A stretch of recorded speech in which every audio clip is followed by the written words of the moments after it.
దయగలిగిన మా కన్న తండ్రి, ఈ రెండవ భాగంలో కూడా వాతావరణం వేడిగా ఉన్నప్పటికీ మీ చల్లని మాటల కొరకు మీ పిల్లలు ఎదురు చూస్తుండగా దప్పిక కలిగిన మీ పిల్లల హృదయాలను మీ వాక్యపు జలముల ద్వారా నాయన తృప్తిపరచండి. మంచి ఆలోచనతో, నిర్ణయంతో మీ కొరకు బ్రతకాలని ఉజ్జీవంతో ఇక్కడి నుంచి తీసుకుని వెళ్ళమని చెప్పనై ఉంటున్న నాకు తోడుగా ఉండి మీ వాక్యంలో మర్మాలను నాయన ప్రత్యక్షంగా చూడగలిగే మంచి మనసును మా అందరికీ ఇవ్వమని కోరుతూ పరిపూర్ణమైన మీ సహాయాన్ని మాకు అనుగ్రహించమని ప్రాధేయపడుతూ క్రీస్తు నామమున ఈ ప్రార్థన అడుగుతున్నాము తండ్రి, ఆమేన్. ప్రేమన దేవుని వర్లారా, ప్రకటించబడిన రెండవ పాఠం అభ్యంతరాలు పరలోకానికి ఆటంకాల. అభ్యంతరం అనగా ఒకరు దేవునిలో ఎదగడానికి మనం అడ్డుపడటం అభ్యంతరం. మొదటి తొలి పలుకులలో మీరు విన్నట్టుగా మన వ్యక్తిగతమైన జీవితాలు ఎదుటివారికి అభ్యంతరకరంగా ఉండి వారిని దేవునిలో నుంచి తొలగించేటివిగా ఉండటం అది చాలా ప్రమాదకరమైన పరిస్థితిని సూచిస్తుంది. అదేవిధంగా మన దేహంలోనే మనల్ని పరలోకానికి వెళ్ళనివ్వకుండా అడ్డుపడుతున్నవి కూడా మన దేహంలో ఉన్నట్టు కూడా యేసుక్రీస్తు మాటలలో కూడా మనం ఆలోచించగలం. మన దేహంలో ఉన్నవే మనకు అభ్యంతరము కారణం కాకూడదు. అలాగే మనము ఎవరికి దేవునిలో ఎదగడానికి అభ్యంతర కారణం కాకూడదు. మన జీవితాలను బట్టి ఎదుటివారు దేవుడి కోసం బ్రతికేటట్టుగా ఉండాలి. మనం పరలోకానికి వెళ్ళటానికి చక్కగా మన జీవితాన్ని ముందుకు నడిపించుకునేటట్టుగా ఉండాలి. ఈ అభ్యంతరాలు ఎంత ప్రమాదకరమైనవిగా మారిపోతాయని యేసుక్రీస్తు మాట్లాడుతున్న మాటల్లో మీరు చూడగలిగితే లూకా సువార్త 17వ అధ్యాయం, లూకా సువార్త 17వ అధ్యాయం మొదటి 2 వచనాలను దయచేసి చూడండి. ఆయన తన శిష్యులతో ఇట్లనెను, అభ్యంతరములు రాకపోవుట అసాధ్యము కాని అవి ఎవని వలన వచ్చునో వానికి శ్రమ. ఎంత శ్రమను చెప్తున్నాడో చూడండి. వాడి చిన్నవారిలో ఒకనికి అభ్యంతరము కలుగజేయుట కంటే వాడి మెడకు తిరుగటి రాయి కట్టబడి సముద్రములో పడద్రోయబడుట వాడికి మేలు. ఒక 10-20 మంది లేదా 40 మంది కలిసి ఉంటున్నప్పుడు అభ్యంతరాలు రాకపోవుట అసాధ్యం అన్నాడు. చిన్న చిన్న మనస్పర్ధలు, కొన్ని మాటలు, కొన్నిసార్లు మనసును కష్టపెట్టే సందర్భాలు ఇవి సహజంగా వస్తుంటాయి. కానీ ఈ అభ్యంతరాలు ఎవరి వలన కలుగుతున్నాయో మాత్రం వాడికి శ్రమ అన్నాడు. అంటే దేవుని పనికి నష్టము కలిగించేటట్లుగా మన వ్యవహార శైలి ఉండటానికి వీలు లేదు. మన వ్యవహార శైలి అది ఎంత ప్రమాదకరమని యేసుక్రీస్తు మాట్లాడుతున్నాడంటే, ఈ చిన్నవారిలో ఒకనికి అభ్యంతర కారణంగా ఉండటం కంటే సముద్రంలో పడవేయబడుట అతనికి మేలు అంటున్నాడు. ఎందుకు అభ్యంతరకరంగా ఉంటాము? అసలు అభ్యంతరకరంగా ఉండటం అంటే ఏంటో బైబిల్లోనికి వెళ్ళి చూడగలిగితే ఒక విచిత్రమైన సందర్భం మనకు కనపడుతుంది.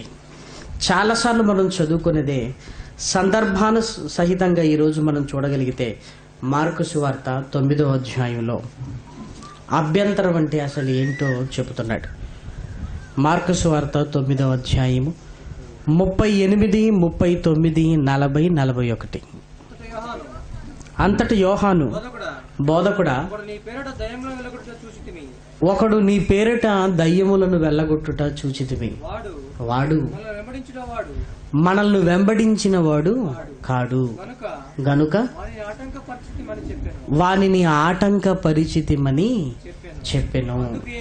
అందుకు యేసు, వారిని ఆటంకపరచకుడి, నా పేరట అద్భుతము చేసి నన్ను చులకనగా నిందింపగలవాడు ఎవడును లేడు. మనకు విరోధి కానివాడు మన పక్షముగా ఉన్నవాడే. మీరు క్రీస్తు వారని నా పేరట మీకు గిన్నెడు నీళ్లను త్రాగనిచ్చువాడు తనకు రావలసిన ఫలమును పోగొట్టుకొనడని మీతో నిశ్చయముగా చెప్పుచున్నాను. నా యందు విశ్వాసముంచు ఈ చిన్నవారిలో ఒకరిని అభ్యంతరపరచువాడు ఎవడో వాడు మెడకు పెద్ద తిరుగటి రాయి కట్టి సముద్రంలో పడవేయబడుట వానికి మేలు అని ఎప్పుడు మనం చదువుకునే సందర్భాలు. నీ కన్ను అభ్యంతరపరిస్తే దాన్ని తీసివేయు, నీ చెయ్యి నిన్ను అభ్యంతరపరిస్తే దానిని తీసివేయు, నీ కాలు నిన్ను అభ్యంతరపరిస్తే దాన్ని తీసివేయు అని చెప్పాడు. ఇక్కడ సందర్భాన్ని బాగా ఆలోచించగలిగితే యోహాను యేసుక్రీస్తుతో మాట్లాడుతూ, నీ నామమున దయ్యమును వెళ్ళగొడుతున్న ఒక అతనిని నేను చూశాను, అతడు మనతో ఉన్నవాడు కాదు. కాబట్టి మేము ఏం చేసామంటే అతనిని నువ్వు వెళ్ళగొట్టడానికి వీల్లేదు, యేసుక్రీస్తు నామముని నువ్వు ఉచ్చరించడానికి వీలు లేదు.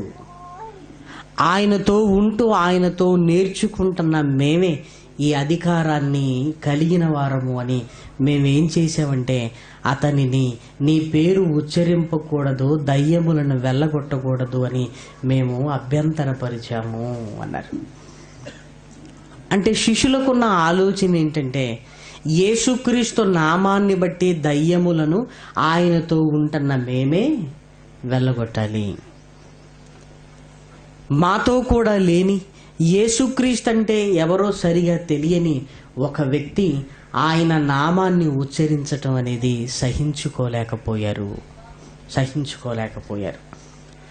వెంటనే వెళ్ళి అతనిని నువ్వు దయ్యములను వెళ్ళగొట్టొద్దు, నువ్వు యేసుక్రీస్తు పేరు ఉచ్చరింపకూడదు, దానికి అర్హులము మేమే అన్నట్లుగా శిష్యులు వారించేసరికి అతడు ఆశ్చర్యపోయాడు. ఈ సంగతిని యేసుక్రీస్తుతో చెబుతున్నారు. అప్పుడు యేసుక్రీస్తు, నా పేరు మాట్లాడే అర్హత నాతో ఉన్న మీకే కాదు, నాలో లేని నాతో లేని ఎవరైనా నా పేరును ఉచ్చరించే అవకాశం ఉన్నది అన్నాడు. నా పేరును ఎవరైనా ఉచ్చరించవచ్చు. యేసుక్రీస్తు నామమున ఇదిగో దయ్యములను వెళ్ళగొట్టాడు అతడు అంటే నా పేరు చెప్పి నన్ను ఘనపరిచాడు కదా. అంటే ఆ చూస్తున్న వారందరికీ యేసుక్రీస్తు పేరు చెప్పగానే దయ్యములు వెళ్ళిపోతున్నాయి అనగానే యేసుక్రీస్తును గొప్పవాడిగానే చూపించాడు తప్ప యేసుక్రీస్తుని ఏమైనా చులకన చేశాడా? లేదు. కాబట్టి మీరు ఎందుకు అతనికి అభ్యంతరకరంగా ఉన్నారు అని యేసుక్రీస్తు హెచ్చరించాడు. ఎందుకు హెచ్చరిస్తున్నాడంటే ఆ పేరును మేమే ఉచ్చరించాలి అని ఒకవేళ మీరు అనుకుంటే అతను ఆగిపోతాడు. అతను ఆగిపోయి ఏం చేస్తాడో తెలుసా? ఆ రోజు నుంచి నా పేరు ఉచ్చరించటం, నా గురించి ఆలోచించటం మానేసి యేసుక్రీస్తుని గురించి మాట్లాడాలంటే ఆయన శిష్యులకు మాత్రమే అర్హత ఉంది అని లోకంలో కలిసిపోయాడు అనుకోండి. దానికి కారణం ఎవరు? మీరే అన్నాడు. దానికి కారణం మీరే. ఎందుకంటే మీరు అభ్యంతరపరిచాడు గనుక అతను ఆగిపోయాడు. అదే అతన్ని ప్రోత్సహిస్తూ ఇదిగో నువ్వు ఏ పేరైతే ఉచ్చరించామో ఆ యేసుక్రీస్తు దగ్గరే మేము ఉంటున్నాము, ఆ యేసుక్రీస్తుతో మేము పరిచర్య చేస్తున్నాం, నువ్వు కూడా పరిచర్య చేయాలంటే మాతో కూడా రాని చేర్చుకోవటానికి బదులు మీరేం చేశారంటే అతడు చేస్తున్న మంచిని ఆపి అభ్యంతరకరంగా ఉన్నారు అంటున్నారు. వెంటనే శిష్యులు ఆలోచనలోనికి వెళ్ళిపోయారు. మీరేమనుకుంటున్నారంటే నాతో ఉన్న మీరు నాకు కావలసిన వారు, నాతో లేని వారు నాకు శత్రువులు అని మీరు అనుకుంటున్నారు. నాతో లేనివాడు కూడా నా పక్షమున ఉన్నవాడే. అప్పుడప్పుడు మనం కూడా కొన్ని ప్రశ్నలు అడుగుతుంటాం. ఏమంటే మనతో కూడా ఉంటూ మనకు గొయ్యి తీసేవాడు మనకు అవసరమా? మనకు దూరంగా ఉంటూ మనకు ప్రేమించేవాడు ముఖ్యమైనవాడా? ఎవరండి? మనకు దూరంగా ఉండి మనల్ని ప్రేమించేవాడే గొప్పవాడండి. మనతోనే ఉంటూ మన వెనకాల గొయ్యి తీసేవాడి కంటే మనకు దూరంగా ఉండి మనల్ని అభిమానించేవారే గొప్పవారు. యేసుక్రీస్తు కూడా అదే చెబుతున్నాడు. అందుకే యేసుక్రీస్తు ఎప్పుడు తన వెంట ఉండమని శిష్యుల్ని బ్రతిమలాడట్లేదు. ఆయన యేసుక్రీస్తుకు కావలసింది తన్ను వెంబడించటం అంటే ఆయన మాటల ప్రకారంగా ఎక్కడ ఉండైనా బ్రతకడం, వెంబడించటం. వెంట రావటం అంటే ఆయనతో కూడా శారీరకంగా కలిసి ఉండటం. కానీ యేసుక్రీస్తు నా వెంట రావటం ముఖ్యం కాదు, నన్ను వెంబడించటము ముఖ్యము అని చెప్పాడు. నా మాటలు మీరు వింటూ నా మాటల కొరకు మీరు బ్రతుకుతున్నారంటే నన్ను వెంబడిస్తున్నారు. ఇదిగో నేనెక్కడికి వెళ్ళినా అక్కడికి మీరు వస్తున్నారంటే నా వెంట వస్తున్నారు, కానీ నన్ను వెంబడించటం లేదు అని శిష్యుల్ని గద్దించాడు. ప్రియమైన దేవుని పిల్లలారా, అప్పుడు చెబుతున్న సందర్భం ఇదిగో, చాలా జాగ్రత్తగా ఉండండి. అసలు మీరు అతనికి ఎందుకు అభ్యంతర కారణంగా ఉన్నారో మీకు తెలుసా అని. ఇదిగో మీ అవయవాలే మీకు అభ్యంతరకరంగా మారిపోయాయి, అందుకే మీరు అతనికి అభ్యంతరకరంగా ఉన్నారు అని అవయవాలను గురించి మాట్లాడుతూ ఇదిగో మీ కన్ను మిమ్మల్ని అభ్యంతరపరిచింది అన్నాడు. అంటే అతన్ని చూడగానే వీళ్ళకి ఏమనిపించింది? ఇదిగో మాకే ఈ హక్కు ఉంది, అతనికి హక్కు లేదని ఈ కళ్ళకు అనిపించిందంటే ఇదిగో మీ కళ్ళు మిమ్మల్ని అభ్యంతరపరిచాయి. వెంటనే ఏం చేశారు? మీరు అక్కడికి వెళ్ళారు. అక్కడికి వెళ్ళి ఏం చేశారు? అతన్ని వారించారు. అంటే మీ చేతులు మిమ్మల్ని అభ్యంతరపరిచాయి, మీ పాదాలు మిమ్మల్ని అభ్యంతరపరిచింది. చూసారా? మీ అవయవాలలోనే మీకు అభ్యంతరకరంగా మీ అవయవాలే మీలో ఉంటున్నవి అంటే ఇలాంటి లక్షణాలుంటే మీరు పరలోకానికి వెళ్ళరు. అంతేకాదు, మిమ్మల్ని బట్టి ఇంకొకరు పరలోకానికి వెళ్లకుండా తొట్రుపడిపోతారు. నాలో బ్రతుకుతున్న మీరు చాలా జాగ్రత్తగా బ్రతకాలి అని హెచ్చరిస్తూ చెబుతున్న మాటలు ప్రియమైన దేవుని పిల్లలారా. మరి మన కళ్ళు అభ్యంతరం పరుస్తున్నాయంటే దాని అర్థం ఏంటో తెలుసా? మంచి ఎవరు చేసినా ఆనందించే కనులు మనకు ఉండాలి ప్రియమైన వారలారా. అయినా మంచి వీళ్ళే చేయాలి అన్న రూల్ ఏమైనా ఉందా చెప్పండి? మంచి ఎవరు చేస్తే మంచిదే కదా. కానీ మనం ఏమనుకుంటామంటే మంచి ఇదిగో మనమే చెయ్యాలి, మంచి మనమే చెయ్యాలి అనుకుంటాం. ఎదుటివాడు మంచి చేస్తున్నప్పుడు చూసి ఓర్చుకోలేని మనస్తత్వం ఉందంటే నీ కన్నులు నిన్ను అభ్యంతరపరుస్తున్నాయి.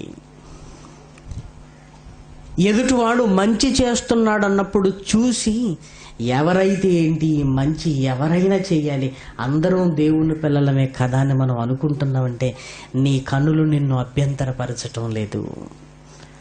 అలాగే నీ చేతులు నీ కాళ్ళు ఎక్కడికైనా వెళ్ళి దేవుని వాక్యాన్ని చక్కగా వినగలిగే స్థితి ఉంది, ఎవరికైనా ప్రోత్సహించే చేతులు నీకున్నాయి అంటే నీ శరీరంలో ఉంటున్న అవయవాలు ఆత్మగా ఉన్న నీకు సహకరిస్తున్నాయని దాని అర్థము. చాలామంది చూడండి, ఒక సంఘం వారు సభ పెడితే ఇంకొక సంఘం వారు వెళ్ళటానికి చాలా ఆలోచిస్తుంటారు ప్రేమల వారలారా. అంత ఆలోచన ఎందుకు? వాక్యమే కదా. అంటే నీ కళ్ళు నిన్ను అభ్యంతరపరుస్తున్నాయి, నీ కాలు నిన్ను అభ్యంతరపరుస్తుంది, నీ చేతులు నిన్ను అభ్యంతరపరుస్తుంది. దానికి ఏమంటారో తెలుసా? ఏమండి, మా సభలు జరిగినప్పుడు ఎలాగూ మేము వెళుతున్నాం కదా, ఇంకొకరి దగ్గరికి మేము వెళ్ళవలసిన అవసరత ఏంటి? ఒక హాస్పిటల్కి వెళ్ళేటప్పుడు ఇలాంటి ఆలోచనలు ఉండవు, ఒక షాపింగ్కి వెళ్ళేటప్పుడు ఇలాంటి ఆలోచనలు ఉండవు. మనకిష్టమైనవి కొనుక్కునే హక్కు ఉంది. నీకు ఇష్టమైన హాస్పిటల్కి వెళ్ళే హక్కు నీకున్నప్పుడు వాక్యం నేర్చుకోవడానికి మాత్రమే ఎందుకు ఆలోచిస్తున్నావు? అంటే నీ అవయవాలు నిన్ను అభ్యంతరపరుస్తున్నాయి. ఒక 4 గోడల మధ్యకు నిన్ను పరిమితం చేసి ఇక ఎవరు చెప్పినా నువ్వు వినేదేంటి? నీకు తెలియదా? నెమ్మదిగా ఆ 4 గోడలకే పరిమితం అయిపోతూ చివరికి ఏమంటారో తెలుసా? ఎవరితో స్నేహం చేయటానికి కూడా ముందుకు రాకుండా ఇదిగో మంచి మేమే చెయ్యాలి అన్నట్టుగా మాట్లాడేవాడు లోకంలో అనేకులు కనపడుతున్నారు. ప్రియమైన వారలారా, యేసుక్రీస్తు అలాంటి లక్షణాలను గురించి చెబుతూ అసలు మీరెందుకు అతని దగ్గరికి వెళ్ళారంటే మీ కాలు మిమ్మల్ని అభ్యంతరపరిచింది. అతన్ని ఎందుకు చెయ్యొద్దన్నారు? మీ చెయ్యి మిమ్మల్ని అభ్యంతరపరిచింది. అతను చూసినప్పుడు ఎందుకు మీకు కోపం వచ్చింది? మీ కన్నులు మిమ్మల్ని అభ్యంతరపరిచాయి అన్నాడు. దీనివల్ల నష్టం ఏంటి అని మీరు అనుకుంటున్నారా? చూడండి, మార్కు సువార్త ఇదే 10వ అధ్యాయము 47వ వచనంలో రాయబడిన మాట. మీ కన్ను నిన్ను అభ్యంతరపరిచినడలా దానిని తీసి పారవేయుము. 2 కన్నులు కలిగి నరకములో పడవేయుట కంటే ఒంటి కన్ను గలవాడవై దేవుని రాజ్యములో ప్రవేశించుట మేలు. ఈ అభ్యంతరాల వలన ఏం జరుగుతుందంటే నరకానికి వెళ్ళిపోయే ప్రమాదం ఉంది అని చెబుతున్నాడు. ప్రేమన వారలారా, ఎందుకు అంటే దేవుని పనిని చెడగొట్టు వారముగా మనం తయారైపోతాం. ఎవరు చేసినా సహించుకోలేము. తద్వారా దేవుని పనిని చెడగొట్టు వారుగా తయారైపోతాం. అందుకే లూకాసు వార్త 17లో చదువుకున్న మాట, ఈ చిన్నవారిలో ఒకరికి అభ్యంతరకరముగా మీరు ఉండుట కంటే మీరు చావటం మేలు అని ఎందుకన్నాడంటే మీ వలన ఒక ఆత్మ నరకంలోనికి వెళ్తుంది, మీ వలన ఒక ఆత్మ నిరుత్సాహపడుతుంది. ఈ చిన్నవారిలో ఒకనికైనను అంటున్నాడంటే అప్పుడప్పుడే ఎదుగుతున్న వారిని ప్రోత్సహించవలసింది పోయి మీరు అడ్డుకుంటుంటే అక్కడే ఆగిపోతాడు. అక్కడే ఆగిపోయిన వాడు తన విశ్వాస జీవితాన్ని కొనసాగించుకుంటాడంట గ్యారంటీ లేదు. అక్కడి నుంచి లోకములో కలిసిపోయాడంటే ఆ కలిసిపోయినందుకు ఎవరిది తప్పు అంటే అతనికి అభ్యంతర కారణంగా నువ్వు ఉండి చెడగొట్టినందుకు దేవుడు ఇదిగో మనల్ని శిక్షిస్తాను అని వ్రాశాడు. ప్రేమన వారలారా, చట్టంలో మీరు కూడా చూడండి, నేరము చేసిన వాడి కంటే నేరము చేయించడానికి ప్రేరేపించిన వాడికి శిక్ష ఎక్కువ. నేను ఎందుకు చెప్పానంటే పలాని వ్యక్తి నన్ను చంపమన్నాడు, చంపడానికి ఆయుధాన్ని ఇచ్చాడు, ఇదిగో చంపడానికి నన్ను ప్రోత్సహించాడు అన్నప్పుడు చంపిన వానికంటే చంపమని ప్రోత్సహించిన వాడికి శిక్ష ఎక్కువ. యేసుక్రీస్తు రక్తాన్ని బట్టి ఒకరు రక్షణలోనికి వస్తే ఆ రక్షణలోనికి వచ్చిన వాడికి నువ్వు అభ్యంతర కారణంగా ఉంటే యేసు రక్తాన్ని బట్టి రక్షణలోనికి వచ్చి పరలోకానికి వెళ్ళవలసిన వాన్ని నీ బ్రతుకును బట్టి నరకానికి నువ్వు పంపుతున్నప్పుడు దేవుడు ఊరుకుంటాడా? యేసుక్రీస్తు మరణాన్ని బట్టి వచ్చిన వ్యక్తిని మన జీవితాన్ని బట్టి అతన్ని నరకానికి పంపే హక్కు మనకెక్కడిది చెప్పండి? మనకెక్కడిది? మన జీవితాన్ని బట్టి లేదంటే వాళ్ళ జీవితంలోనికి మనం వెళ్ళి నువ్వు ఇది చెయ్యొద్దు, నువ్వు అది చెయ్యొద్దు అనటానికి హక్కు మనకు లేదు. ప్రియమైన దేవుని పిల్లలారా, అంటే ముందుగా మన శరీరంలో ఉంటున్న అవయవాలే మనకు అభ్యంతరకరంగా మారుతాయి. అది మనం గ్రహించకపోతే ఇంకొకరికి అభ్యంతరకరంగా మారిపోతాం. అది మనం గ్రహించకపోతే ఇంకొకరిని సేవ చేయకుండా అడ్డుకుంటుంటాం, ఇంకొకరిని మంచి పని చేయకుండా అడ్డుకుంటున్నాం. అలా అడ్డుకునే స్థితి వచ్చిందంటే నీ అవయవాలు నీకు అభ్యంతరకరంగా మారిపోయాయి. అంతేకాదు, నీవు ఇంకొకరికి అభ్యంతరకరంగా మారిపోయావన్నమాట. అంటే ముందు మన శరీరంలోనే జరుగుతుందన్నమాట. ముందు మన శరీరంలోనే జరుగుతుంది. మన శరీరంలో జరుగుతున్నది మనం ఎరుగకపోవటం వల్ల మనకు తెలియకుండానే ఇంకొకరికి అభ్యంతరకరంగా మారిపోతాం. ప్రియమైన దేవుని పిల్లలారా, ఆ పరిస్థితి ఎలా ఉంటుందో కూడా మీరు చూడగలిగితే అపోస్తల కార్యములు 13వ అధ్యాయము, అపోస్తల కార్యములు 13వ అధ్యాయంలో ఒక అద్భుతమైన సందర్భం మనకు కనపడుతుంది. అపోస్తల కార్యములు 13వ అధ్యాయంలో 13వ అధ్యాయం 5, 6, 7 వచనాలు చూడండి. 5, 6, 7 వచనాలు.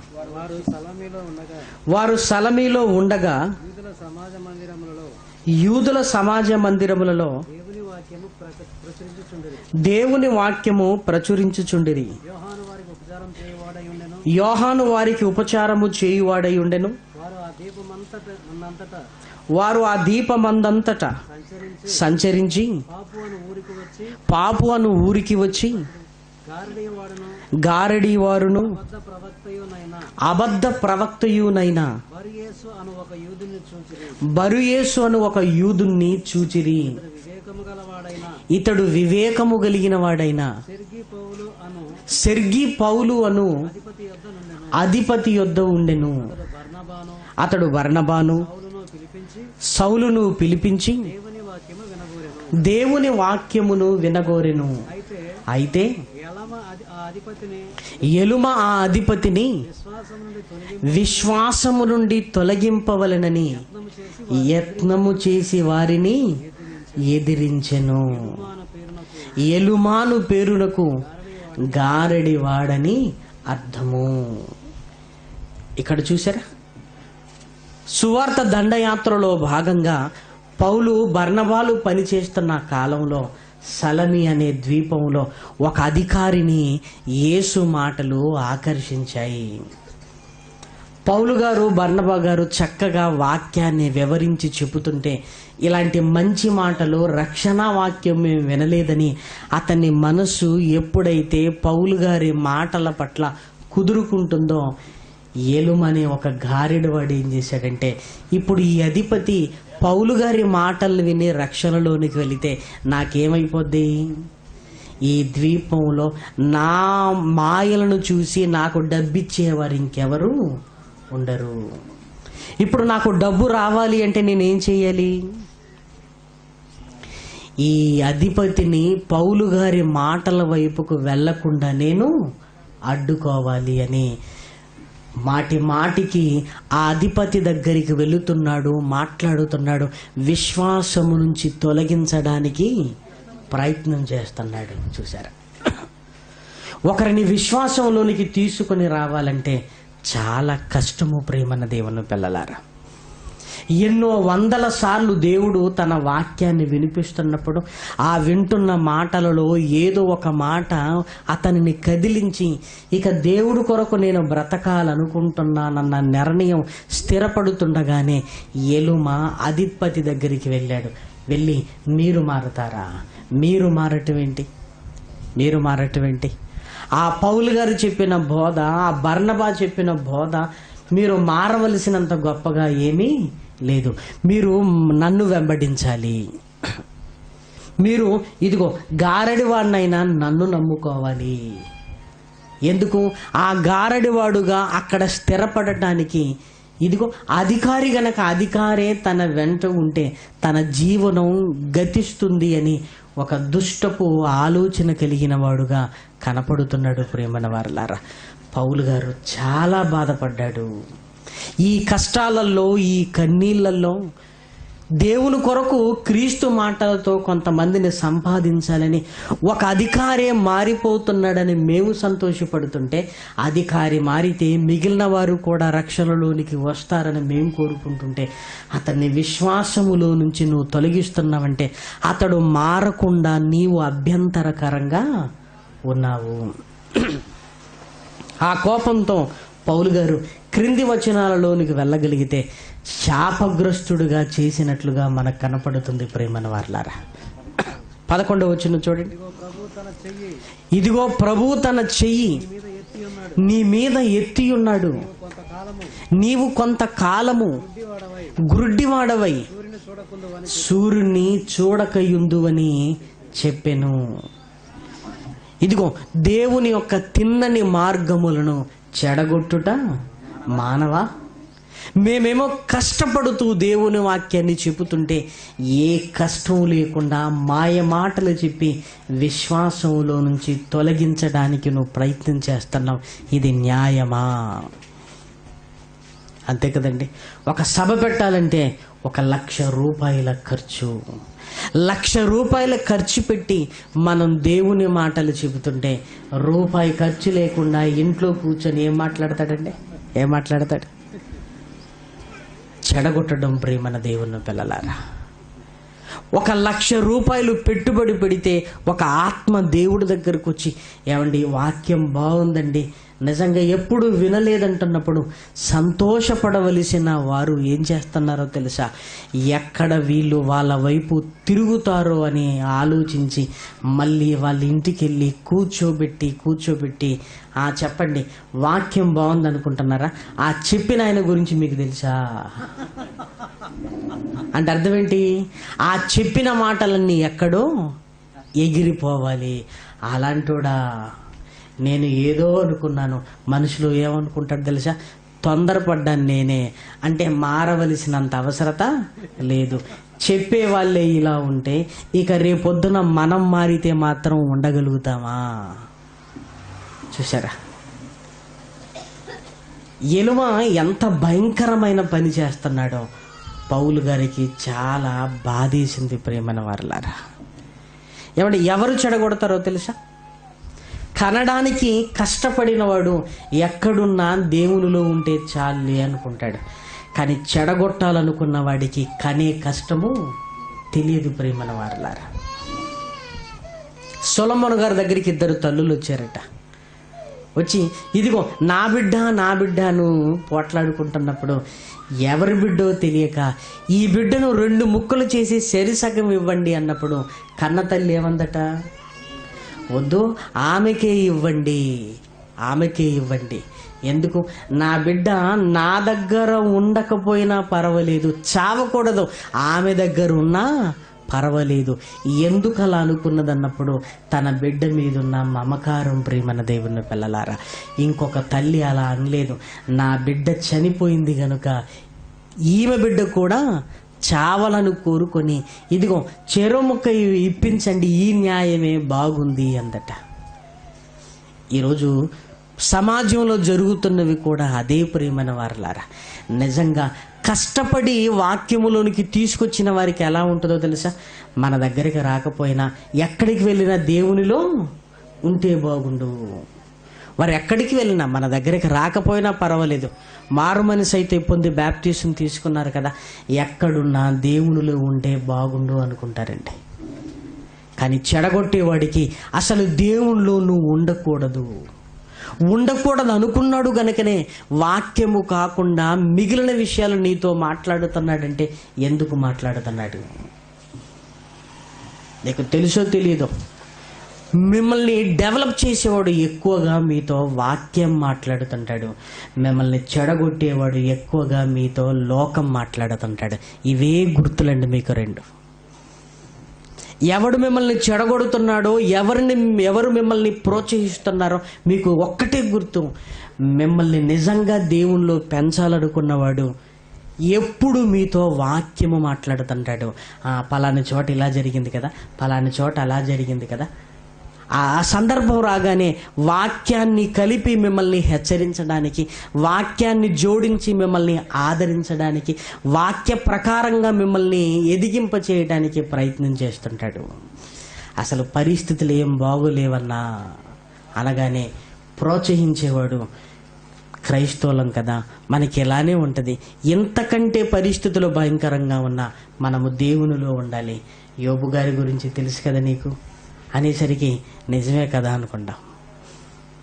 చెడగొట్టేవాడు ఏమంటో తెలుసా? పరిస్థితులు బాగోలేవన్నా అంటే నాకు ముందే తెలుసు నువ్వు అలా అంటావని అంటాడు. ఎందుకు? నువ్వు గమనించావో లేదో, నువ్వు అక్కడికి వెళ్తున్న దగ్గర నుంచే నీకు పరిస్థితులు బాలేవు.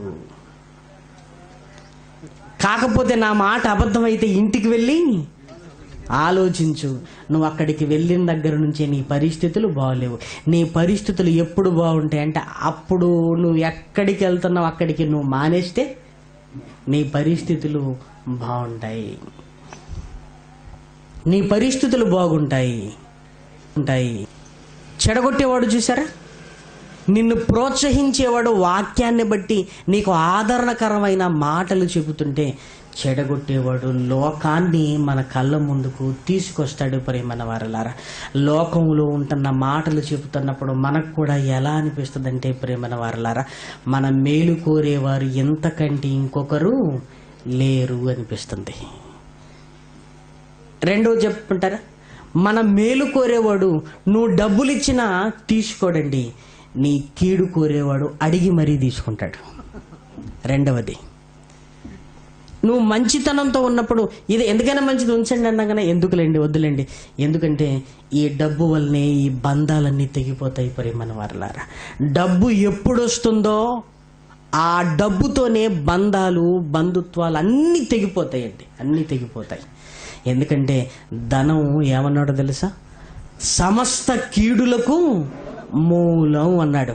మధ్యలో ఎప్పుడు డబ్బు రాకూడదు. విశ్వాసుల మధ్య, సంఘానికి, సంఘ పిల్లలకు, విశ్వాసులకు మధ్య డబ్బు ఎప్పుడు ఉండకూడదు. ప్రేమన వర్లారు, అది మంచిది కాదు. అది వచ్చింది అంటే ఏదో ఒక రోజు బాంబుగా పేలిపోతుంది.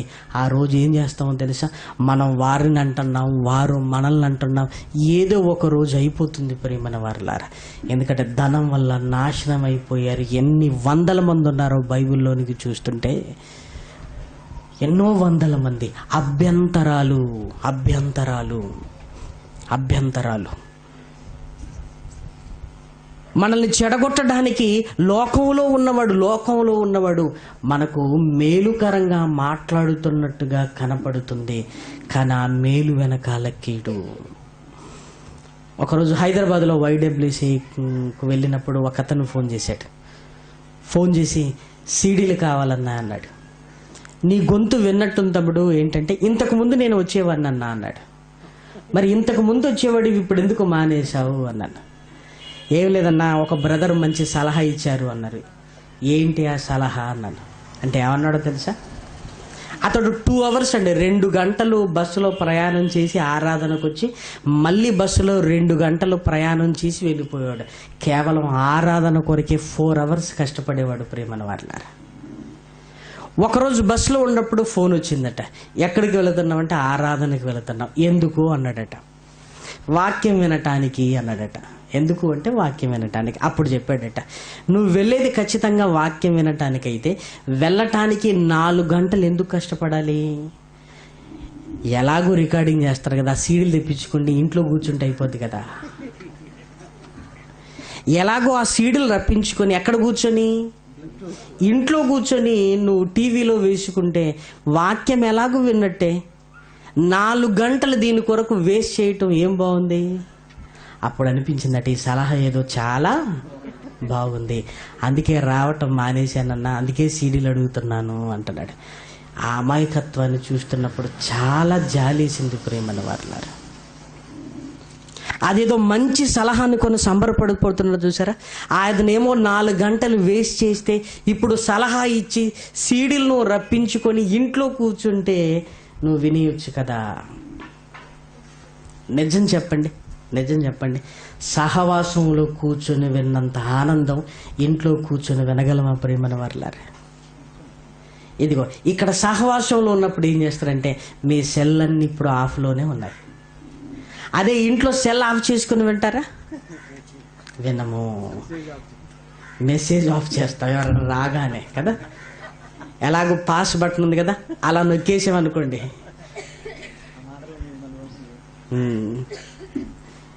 అంటే మనకిచ్చే సలహాలన్నీ ఎలా ఉంటాయి చూడండి. మనల్ని దేవునిలో నుంచి బయటికి రావటానికే ఉంటాయి ప్రియమైన దేవుని పిల్లలారా. ఇంట్లో కూర్చున్నప్పుడు బైబిల్ చేతిలో పట్టుకొని కూర్చుంటామండి. ఒకవేళ పట్టుకున్నా పక్కకు పెట్టడానికి ఎంతో సమయం కూడా పట్టదు ప్రియమైన వారలారా. ఎవరైనా వచ్చారనుకోండి, ఇంకేంటి, సీడీనే తీసి పడేస్తామండి మనం కదా. ఇంట్లో కూర్చున్నప్పుడు రాసుకుంటామా? ఇప్పుడు చెప్పండి, రాసుకుంటామా? వేసుకొని ఏ రెఫరెన్స్ తీస్తూ రాసుకుంటామా? ఇవన్నీ సహవాసంలో, ఆరాధనలోనే సాధ్యము. ఆ రోజు నుంచి మానేశాడు. ఎలా చెప్పాలో అర్థం కాక, అలాగైతే ఈ ఆదివారం తమ్ముడు సీడీలన్నీ తీసుకుని వెళ్తామంటే వచ్చినప్పుడు కూర్చోబెట్టి చెబుతుంటే నేను ఇలా ఆలోచించలేదన్నా. మళ్ళీ నీకు ఫోన్ చేసిన అతను మళ్ళీ నీకు ఫోన్ చేసి మరి నువ్వు వాక్యం వింటున్నావా లేదా అని ఏమని అడిగాడంటే ఏమీ అడగలేదు. చూసారా, నిన్ను చెడగొట్టడానికి ఆ ఫోన్ వచ్చింది. మళ్ళీ ఎందుకు చేయలేదు నీతో? మధ్యలో 2-3 వారాలు నువ్వు మానేసావు కదా. మానేసినప్పుడు మరి ఇంట్లో కూర్చొని నువ్వు వాక్యం వింటున్నావా లేదా నిన్ను కనుక్కున్నాడా? లేదు. వద్దనడానికి మాత్రం ఫోన్ చేశాడు, కానీ మరి నువ్వు వింటున్నావో లేదనటానికి ఎందుకు ఫోన్ చేయలేదు? అభ్యంతర కారణం. అతను 2 గంటలు కష్టపడి వెళుతున్నాయని ఇప్పుడు ఎందుకు చెడగొట్టాలి? నువ్వు ఎందుకు వెళుతున్నావు అని ఎందుకు ప్రశ్నించాలి? అంత అవసరం ఉందా? ఈరోజు ఎంతమంది ప్రియమైన దేవుని పిల్లలారా, మన పనిని లోకంలో ఉన్నవాడు పాడు చేయట్లేదు. ఇదిగో ఈ పనిని క్రైస్తవులే పాడు చేసుకుంటున్నారు. ఇదిగో అక్కడికి వెళ్ళొద్దు, ఇక్కడికి వెళ్ళొద్దు, అక్కడికి వెళ్ళొద్దు. ఏమండి, నేను దేవాలయానికి వెళుతున్నామంటే సంతోషపడి ఏమండి వెళ్ళండి, చక్కగా వాక్యం నేర్చుకోండి. మళ్ళీ నాకు కనపడే సమయానికి మీరు గొప్పవారు కావాలని ఒక్క ప్రోత్సహించే మాట లేదండి ఈరోజు. ఎక్కడికి వెళుతున్నావు? పలానా చోటుకు. అక్కడికా అంటాడు ఒక్కసారి అనుమానంతో. అని మళ్ళీ ఏమంటాడు తెలుసా? ఇవన్నీ నీకు వద్దులేండి, వెళ్ళండి అంటాడు. ఇవన్నీ వద్దులేండి అంటే ఎన్నున్నాయో అని ఆయన అనుకుంటాడు. వెళ్ళినా కూడా ఏదో చెప్పబోయాడు ఏంటని ఇంట్రెస్ట్. అప్పుడు మనమే ఫోన్ చేసి ఏంటంటే అలా అన్నారంటే, ఓహో అదా అని కలిపి మసాలా వేసి మొత్తం చెప్పేసరికి ఆరాధనలో కూర్చున్న ఆయనకు అన్నీ అవే జ్ఞాపకం వస్తాయి. ఇంకా ఆత్మీయతలో ఎలా ఎదగగలడు చెప్పండి ప్రేమని వారలారా? ఎలా ఎదగగలడు? ఎంతమందిని ప్రోత్సహిస్తున్నాం మనం, ఎంతమందిని డిస్కరేజ్ చేస్తున్నాం. అక్కడికి ఎందుకు వెళ్తున్నాం, ఇక్కడికి ఎందుకు వెళ్తున్నాం? వెళ్ళనివ్వరాదండి ప్రేమని వారలారా. దేవుని వాక్యం నేర్చుకొనివ్వరాదండి. ఇప్పుడు వాళ్ళని ఆపేయటం వల్ల మనకు వచ్చే ఘనత ఏముంది చెప్పండి? వాళ్ళు అక్కడికి వెళ్లకుండా ఉండటం వల్ల మనకు వచ్చే కిరీటం ఏముంది చెప్పండి? మనకు తెలియకుండానే అభ్యంతరకరణంగా మారిపోతున్నాం ప్రియమైన దేవుని పిల్లలారా. అందుకే పౌలు గారికి ఎందుకు కోపం వచ్చిందో తెలుసా? ఒక ద్వీపంలో ఉంటున్నప్పుడు అక్కడి నుంచి వెళ్ళిపోయే సమయానికి ఇక్కడ కొద్ది మందిని సంపాదించాలి అని పౌలు గారు ఆతృత పడుతూ పరిశుద్ధాత్మ ప్రేరణతో మాట్లాడుతున్నప్పుడు ఆ అధిపతి కొంచెం స్పందించేసరికి ఎంతో ఆనందంతో ఉండేసరికి వెంటనే తనకొచ్చే డబ్బు పోతుందేమో అని వెళ్ళి ఆ పౌలు గారి మాటలు వినొద్దు, ఆ బర్నబా మాటలు వినొద్దు, వారి ఇంతే అని అనేసరికి ఎక్కడ విశ్వాసం నుంచి తొలగిపోతాడని ఇదిగో సమస్తమైన కపటము కలిగిన దుర్మార్గుడా అని రాయబడింది చూడండి. అక్కడ 10వ వచనం, అతని వైపు తేరి చూచి సమస్త కపటముతోను సమస్త దుర్మార్గముతోను నిండినవాడా, అపవాది కుమారుడా, సమస్త నీతికి విరోధి. ఎన్ని పేర్లు పెట్టాడో చూసారా? సమస్తమైన నీతికి విరోధి, అపవాది కుమారుడా. నువ్వు దేవుని కుమారుడవైతే చెడగొట్టేవాడివి కాదు. చెడగొట్టే పని ఎవరిదండి? దయ్యానిది. అపవాది కుమారుడా, సమస్త కపటముతో నిండుకొనినవాడా. దేవుని పనిని చెడగొట్టేవాడండి కపటముతో నిండుకున్నవాడు. ప్రేమన దేవుని పిల్లలారా, ప్రభు యొక్క తిన్నని మార్గములు చెడగొట్టుట మానవ. నువ్వు అభ్యంతరకరంగా ఉన్నావు అనగానే చీకటి మబ్బు వాడికి కమ్మింది. కొన్ని రోజులు చూపు కోల్పోయినవాడుగా ఉన్నాడు. ఎందుకంటే ఒకరిని మార్చాలంటే ఎన్నో అంశాలు చెప్పాలి ప్రేమన దేవుని పిల్లలారా. చెడగొట్టడానికే ఉంది. లోకంలో ఉన్న మాటలు చెబితే చాలు, లోకంలో ఉంటున్న సందర్భాలు చెబితే చాలు. ఇదిగో ఇంతకు ముందు ఎంతో మందిని చూసాం, వాళ్ళిలా వీళ్ళిలా. మనిషి గురించి చెబితే చాలు, మనిషి అభ్యంతర పడిపోతాడు. క్రీస్తుని గురించి చెప్పి తీసుకుని వస్తే మనుషుల గురించి చెప్పిందుకండి మళ్ళీ క్రీస్తుకు దూరం చేస్తారు. ఆలోచించండి ప్రియమైన వారలారా. అలా మనం మాట్లాడగలుగుతున్నామంటే నీ నోరు నిన్ను అభ్యంతరపరుస్తుంది, నీ కనులు నిన్ను అభ్యంతరపరుస్తున్నాయి, నీ ఆలోచనలు నిన్ను అభ్యంతరపరుస్తున్నాయి, నీ కాళ్ళు నీ చేతులు నిన్ను అభ్యంతరపరుస్తున్నాయి. ముందు నిన్ను నువ్వు అభ్యంతరపరుచుకుంటున్నావు, ఇంకొకడికి అభ్యంతరకరంగా తయారవుతున్నావు. అలా ఎప్పుడు చేయకూడదు ప్రియమైన దేవుని పిల్లలారా. కొన్ని సందర్భాలు వస్తాయి, అయినా ఎక్కడున్నా దేవుని కొరకు బ్రతకండి, మీరు హ్యాపీ. ఎందుకంటే ఇక్కడికే రావాలన్న రూలు భూమి మీద ఏమీ లేదు ప్రియమైన వారలారా. ఒక రూలు మాత్రం ఉంది, ఇక్కడ ఎక్కడ ఉన్నా అందరూ ఖచ్చితంగా పరలోకానికి మాత్రం రావాలి. అక్కడికి రావాలి, అందరూ పరలోకానికి రావాలి. ఒకే దగ్గరికి అందరూ రావాలని ఉంది తప్ప అక్కడికి వెళ్ళేవారు ఇక్కడికే రావాలన్న రూలు బైబిల్లో భూమి మీద ఏమీ లేదు. నిజంగా తెలుసుకుని నీ దగ్గరికి వచ్చాడా, సంతోషపడు. వాటిని గురించి డిస్కస్ చేయకు తమ్ముడు, అవన్నీ మర్చిపో. ఎందుకంటే మనుషుల గురించి మాట్లాడుతున్నావంటే నువ్వు బలహీనుడు అయిపోయావని దాని అర్థం. కొరుకు పుండు ప్రాకినట్టు వారిలో మాటలు ప్రాకును, వారిలో హుమైనను ఫిలేతును ఉన్నారు. ఏమయ్యారు? అలా మాట్లాడుకుంటూ విశ్వాసములో నుండి తొలగిపోయి ఏమన్నారట, పునరుత్థానము గతించిపోయినని చెప్పటం ప్రారంభించారు. లోకంలో ఉంటున్న మాటలను మనల్ని దిగజారుస్తుంటే దేవుని మాటలు మనల్ని బలపరుస్తుంటాయి ప్రియమైన వారలారా. అందుకే పౌలు గారు తన జీవితాన్ని ఎంత చక్కగా మలుచుకుంటున్నాడో మీరు చూడగలిగితే, కొరంథీయులకు రాసిన మొదటి పత్రిక 8వ అధ్యాయము, కొరంథీయులకు రాసిన మొదటి పత్రిక 8వ అధ్యాయము 13వ వచనం. కాబట్టి భోజన పదార్థముల వలన నా సహోదరునికి అభ్యంతరము కలిగిన ఎడల నా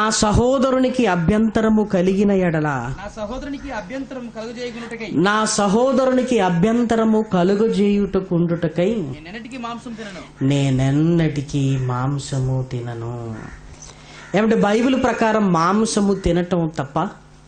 బైబిల్ ప్రకారం తప్పు కాదు. మరి పౌలు గారు ఎందుకండి నేనెన్నటికి నీ మాంసము తినను అంటున్నాడు? బైబిల్ ప్రకారము మాంసము తినటం ఏమంటే తప్పు ఏమి కాదు ప్రియమైన వారలారా. దేవుడు సృజించిన ఆహార వస్తువులన్నింటివి మంచిది, పవిత్రములైనవి. నోవాహు జలప్రలయము తర్వాత దేవుడే నేను ఇదిగో పచ్చని మొక్కలను ఇచ్చినట్లుగా జంతువులను కూడా మీకు ఆహారముగా ఇచ్చి ఉన్నాను అన్నాడు. మాంసాహారము తినొచ్చు, కానీ పౌలు గారు ఏమంటున్నాడంటే నేనన్నిటికీ నీ మాంసము తినను. అంటే మాంసము తినటం కంటే నాకు ముఖ్యమైనది ఒకటి ఉంది. ఆ ముఖ్యమైనది ఏంటో తెలుసా? నా సహోదరునికి నేను అభ్యంతరము కలుగజేయను. నా సహోదరునికి నేను ఎప్పుడు అభ్యంతరము కలుగజేయను. అతను క్రీస్తులో ఉండటం ముఖ్యం, రావటం ముఖ్యం. అసలు నేను మాంసాన్ని తినటం తినకపోవటం అనేది చాలా చిన్న విషయము. అంటే తప్పు కానివి కూడా మానేసుకున్నారు ప్రేమన వారలారా. పౌలు గారు మాంసము తిన్నా ఇబ్బంది ఏమీ లేదు, కానీ ఏమంటున్నాడో తెలుసా? నాకు తిండి ముఖ్యం కాదు, ఇంకొకరు క్రీస్తులోనికి రావటం ముఖ్యము. వాళ్ళు వస్తాను అంటే నేను తినవలసిన మాంసాన్ని కూడా ఎన్నటికి తినకుండా మానేస్తాను అన్నాడు. చూసారా? ఎందుకంటే యేసుక్రీస్తు రక్తము విలువ తెలిసిన పౌలు గారు నా మూలంగా ఒకరు రక్షణకు దూరం అవటం ఏంటి? ఇప్పటికే నేను చేసిన ఎన్నో కార్యక్రమాలకు క్రైస్తవులందరినీ హింసించాను, ఇక నేను అభ్యంతరకరంగా ఉండకూడదు అని మాంసాన్నే మానేశాడు ప్రియమైన వారలారా. ఏమంటే చాలా సందర్భాలలో ఈ చిన్న చిన్న విషయాలు ఏంటి అని మనం అనుకుంటుంటాం. చిన్నవే కదా, అందులో సరిదిద్దుకుంటే బాగుంటుంది కదా. ఆలోచించండి. చిన్నవే అయినప్పుడు ఎందుకు సరిదిద్దుకోకూడదు? మనం ఏమనుకుంటామో తెలుసండి, మాంసం తినటం తప్పు కాదు అని వాదిస్తామండి. పౌలు గారు వాదించడం, ఇదిగో నీకు ఇష్టం లేదా, నేను మానేస్తాను, నువ్వు నాకు ముఖ్యం, కానీ నేను మాంసము తినటము ముఖ్యము కాదు అంటాడు. అంటే ఒకరిని సంపాదించుకోవటంలో తన ఇష్టాలను కూడా వదులుకుంటున్నావు, తప్పు కానివే మానేస్తున్నాడంటే ఇక తప్పు చేసే అవకాశం ఉందా? లేనే లేదు ప్రియమైన దేవుని పిల్లలారా, లేనే లేదు ప్రియమైన వారలారా. మనం ఎందుకు అభ్యంతరకరంగా ఉండాలి? దేవాలయానికి వస్తారు, కొత్తగా వచ్చిన వారు చూస్తుంటారు మనం ఏం చేస్తుంటామని. ఆ రోజు మనం చేసేటివన్నీ అభ్యంతరకరంగా ఉన్నాయనుకోండి, అయ్యో ఇలా ఎందుకు చేస్తున్నారని మళ్ళీ వారం రారు ప్రియమైన దేవుని పిల్లలారా. ఎందుకు రావట్లేదని ఆరా తీస్తే ఒక ఆయన అంటున్నాడు, ఏమోనండి దేవాలయం కనిపించగానే నేను వెళ్ళి కూర్చొని ఇలా నాకు తెలిసింది, ఇలా పైకి కిందికి అనేదో అనుకున్నాను, అక్కడ ఉన్న వాళ్ళందరూ నవ్వారు, మళ్ళీ అక్కడికి వెళ్ళడానికి నాకు ఇష్టం అనిపించలేదు, ఇప్పుడు ఎందుకు నవ్వాలి? ఒక కొత్త ఆత్మను దేవుడు తీసుకుని వచ్చినందుకు వాళ్ళను చూసి చక్కగా బలపరిచి నిలబెట్టడానికి బదులు నవ్వితే ఇప్పుడు ఏమొచ్చింది చెప్పండి? ఆయనకి ఎన్ని వందల మాటలు చెప్పినా ఏమంటాడో తెలుసా? అక్కడికి మాత్రం వెళ్ళను సార్, ఇంకెక్కడికైనా వెళతాను అంటాడు. ఎందుకు అంటే నేను వెళ్ళగానే నేను చేసిన దాన్ని చూసి నవ్వుతున్నప్పుడు ఇంకా నేను అక్కడ ఉండలేను అంటాడు. చూసారా ప్రియమైన వారలారా, అతనిని దేవుడు తన దగ్గరికి రాబట్టుకోవటానికి ఎన్ని సంవత్సరాల నుంచి ఆకర్షిస్తున్నాడో దేవుని మాటలను బట్టి. యేసు శిలువలో కార్చిన రక్తాన్నిచ్చి ఆయనను ఆకర్షించడానికి దేవుడు ప్రయత్నం చేస్తుంటే మన హేళన అతన్ని దూరం చేసింది ఎవరండి? యేసు రక్తముతో రక్షణలోనికి వస్తున్న వాన్ని అడ్డుకొని హేళన చేయటానికి మనం సరిపోతామా చెప్పండి ప్రియమైన దేవుని పిల్లలారా? సరిపోం కదా, సరిపోం. కొత్తగా వచ్చిన వానికి బైబిల్ పాఠం ఇచ్చారనుకోండి, చదువుతున్నప్పుడు అండి తొట్టుపడిపోతారు ప్రియమైన వారలారా, తప్పదు కదా. అలాంటప్పుడు సంఘం అంతా ఎలా ఉండాలి? ఒక సమస్యగా దాన్ని చూడకూడదు. ఏదో ఆయన తప్పు చదివాడని అందరూ నవ్వారనుకోండి, మళ్ళీ మీ మధ్యలో ఉండడు. నీ నవ్వు అభ్యంతర కారణం అయిపోయింది, మళ్ళీ రాడు. ఎందుకు? కొత్తగా మనం చదువుకున్నప్పుడు కూడా మనకెప్పుడు తప్పులు పోలేదా? ప్రార్థన చేయటం రాదండి, రాకుండా ఏదో చేస్తాడు ప్రియమైన వారలారా. జ్ఞానం కలిగిన మనం అందరం చుట్టూ వెళ్ళి అసలు ప్రార్థన ఎలా చేయాలో తెలుసా అని తల ఓ మాట మాట్లాడుతున్నారు అనుకోండి, నేర్పించడానికి బదులుతూ అడుగుతున్నట్టుగా ఫీల్ అయ్యాడు అనుకోండి, మళ్ళీ వస్తాడా? రాడు. ఇలా ఒకరా ఇద్దరా వచ్చిన వారందరినీ మన ప్రవర్తన ద్వారా మనం వెళ్ళగొడుతున్నామంటే అప్పుడే వచ్చిన వారికి నీ ప్రేమతో నేర్పించు. అలా కాదు ఇలా అని చక్కగా కొద్ది కాలం సహవాసం చెయ్యి, నీ మీద నమ్మకాన్ని ఏర్పాటు చేసుకో. నువ్వు చెప్పేది వినేటట్టుగా ముందు సహవాసము చెయ్యి. అలా సహవాసము చెయ్యకుండా ఏమండి, వాళ్ళకున్న డ్రెస్అప్ విధానాన్ని బట్టి, వాళ్ళకున్న మాట తీరును బట్టి, వాళ్ళకున్న విధానాలను బట్టి నువ్వే నవ్వుకుంటూ హేళనగా ఉంటుంటే ఇక ఎందుకు వస్తారు చెప్పండి ప్రియమైన వారలారా? పౌలు గారు తీసుకున్న నిర్ణయం ఏంటో తెలుసా? నేను ఎల్లప్పుడూ మాంసము తినను అన్నాడు. ఏమంటే యేసుక్రీస్తు కూడా పేతురు గారిని పిలిచి, ఇదిగో నువ్వు గాలము వెయ్యి, మొట్టమొదటిగా వచ్చిన చేపలో 1 షెకేలు ఉంటుంది. మనం ప్రభుత్వానికి కూడా అభ్యంతరకరంగా ఉండకూడదు. మనం ఎందుకు అభ్యంతరకరంగా ఉండాలి? 1/2 షెకేలు నీకు నా కొరకు కట్టు అన్నాడు. మత్తయి సువార్త 17వ అధ్యాయంలో రాయబడిన మాట ప్రియమైన వారల 24వ వచనం. మత్తయి సువార్త 17వ అధ్యాయం 24వ వచనం.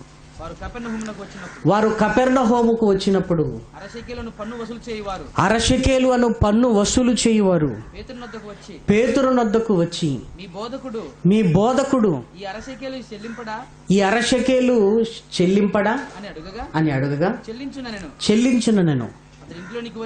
అతడు ఇంటిలోనికి వచ్చి మాటలాడక మునిపే యేసు ఆ సంగతి ఎత్తి సీమోనా నీకేమి తోచుచున్నది? భూరాజులు సుంకమును పన్నును ఎవరి యొద్ద వసూలు చేయుదురు? కుమారుల యొద్దనా అన్యుల యొద్దనా అని అడగగా అతడు అన్యుల యొద్దనని చెప్పగా యేసు అలాగైతే కుమారులు స్వతంత్రులే అయినను వారికి అభ్యంతరం కలుగజేయకున్నట్లు ఇదిగో అన్ని గొప్ప మాటలు చెప్పే ఆయనే పన్నుగట్టలేదు అనగానే యేసుక్రీస్తు చెప్పిన మాటలన్నీ ఎక్కడికో వెళ్ళిపోతాయి ప్రియమైన వారలారా. ఇదిగో నేను పన్ను కట్టకపోయినా పర్వాలేదు, కానీ నేను చెప్పిన మాటలను కూడా ఏం చేస్తారంటే పన్నే కట్టలేదంటే చెప్పినదంతా ఆయన చేస్తాడని నా మాటలకు విలువ ఉండదు. కాబట్టి మనం ఎవ్వరికి అభ్యంతర కారణంగా ఉండకూడదు. అటు ప్రభుత్వానికి ఉండకూడదు, ఇటు లోకంలో ఉంటున్న వారికి ఉండకూడదు, సంఘంలో ఉన్న వారికి ఉండకూడదు. ప్రియమైన వారలారా, ఉండకూడదు.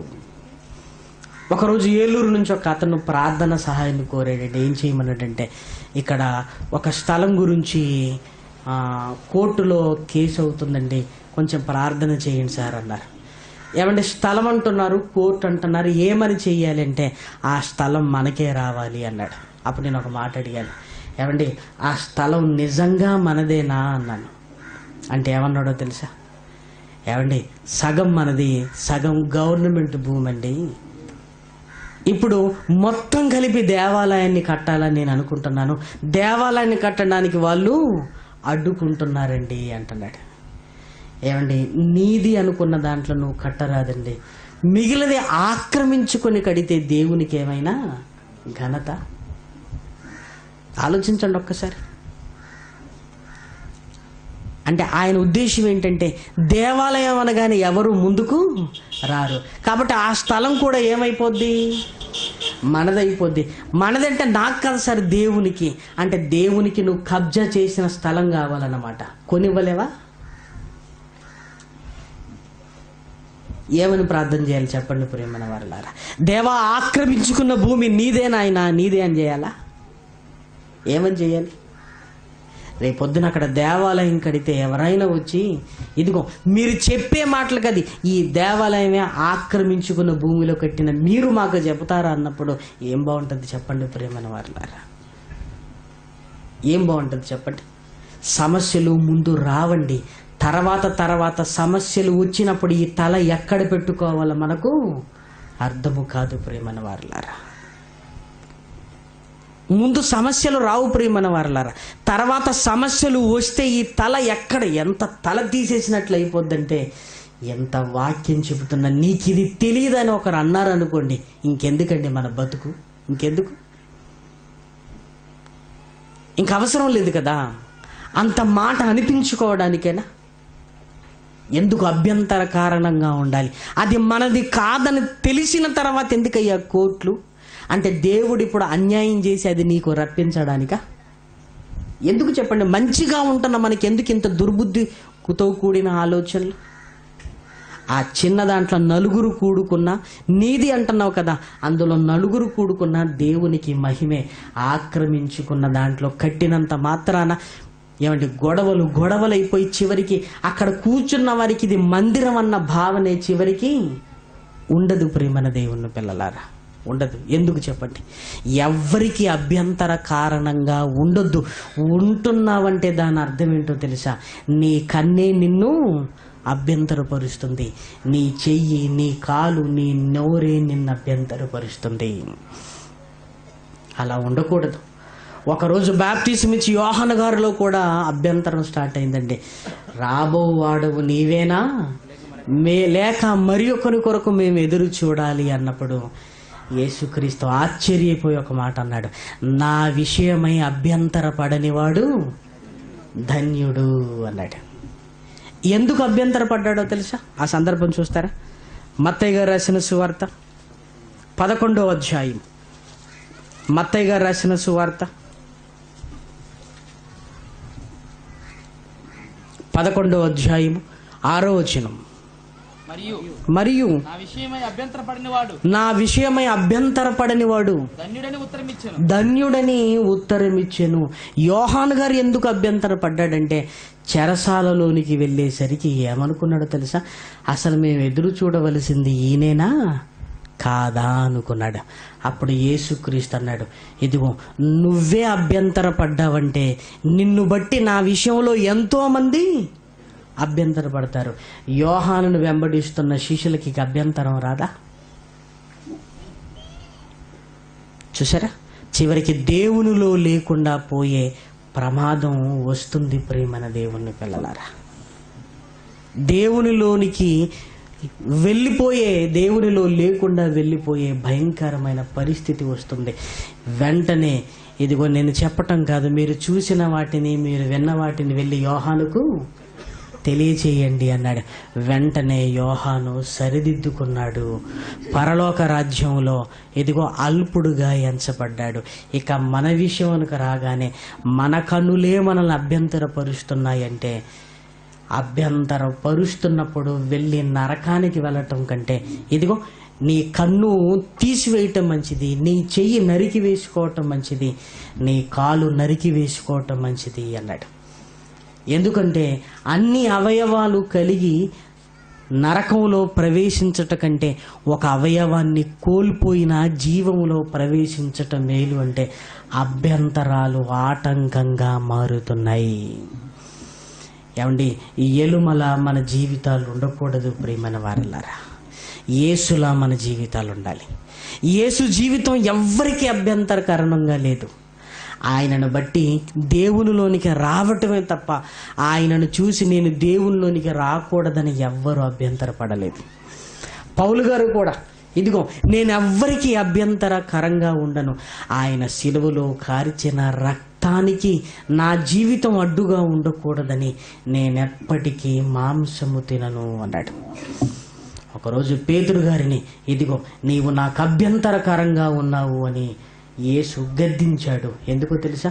నేను సిలువ వేయబడాలి అంటున్నప్పుడు అది ఎన్నటికీ నీకు దూరమగు గాక అంటే ఏదో మంచి కోరుతున్నట్టుగా మాట్లాడాడు. ప్రియమైన వారలారా, అప్పుడు యేసుక్రీస్తు ఏమన్నాడో తెలుసా? ఇదిగో ఈ మాట నేను విని సిలువ మరణానికి దూరం అయితే లోకానికి రక్షణే దూరం అవుతుంది.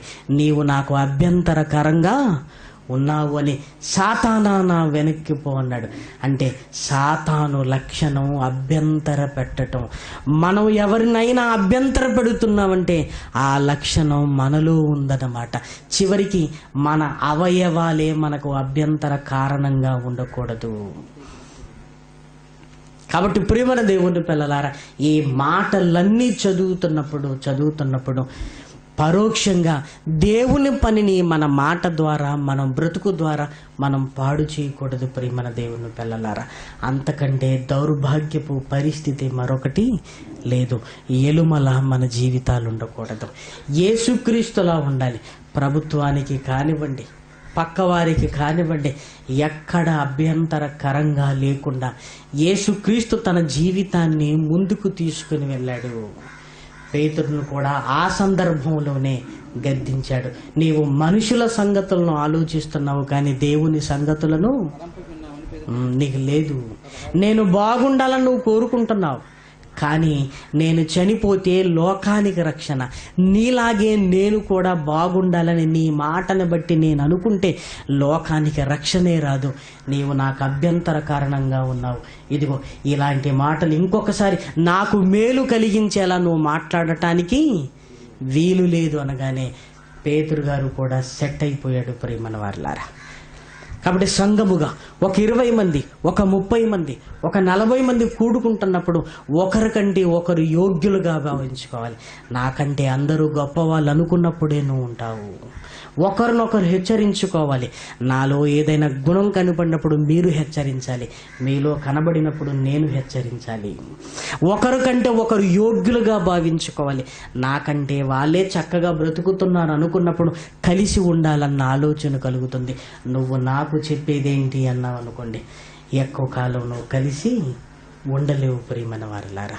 అలా అని వెళ్ళిపోయిన నువ్వు ఎవ్వరితో కలిసి ఇక ఉండలేవు, నీ వల్ల కాదు. కాబట్టి అభ్యంతరకరంగా మన జీవితాలు ఉండటానికి వీలు లేదు. గర్వంతో నాశనానికి వెళ్ళటానికి అస్సలు వీలు లేదు. ఎవరితో మనం మాట్లాడుతున్నా చక్కగా దేవుని మాటలను బట్టి వాళ్ళకు ఆదరణగా ఉండాలి, వాళ్ళకు ఉజ్జీవాన్ని నింపాలి. ఇదిగో ఇది నీకు శోధన, ఇది ఎలాగైనా నువ్వు గెలిచి తీరాలి. నువ్వు గెలిస్తే ఇదిగో గొప్పవాడు అవుతావు.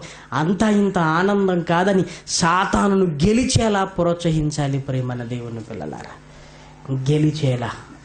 విశ్వాసుల మధ్య లావాదేవీలు రాకూడదు ప్రియమైన వారలారా. లావాదేవీలు వచ్చాయంటే ఎప్పటికైనా ఒకప్పుడు బాంబులా పేలుతుంటాయి.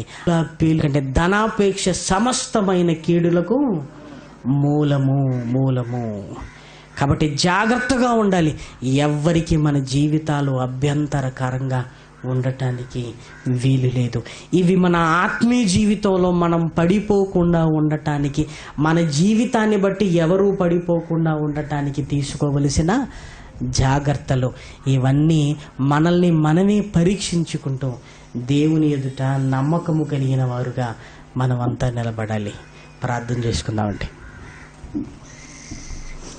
దయగలిగిన మా కన్న తండ్రి, ఎన్నో సందర్భాలు మీ వాక్యాన్ని బట్టి మేము వింటున్నాం నాయన. మా మాటల్లో లోకం ఎక్కువ ఉంటుందా, మీ వాక్యం ఎక్కువ ఉంటుందా? మా మాటను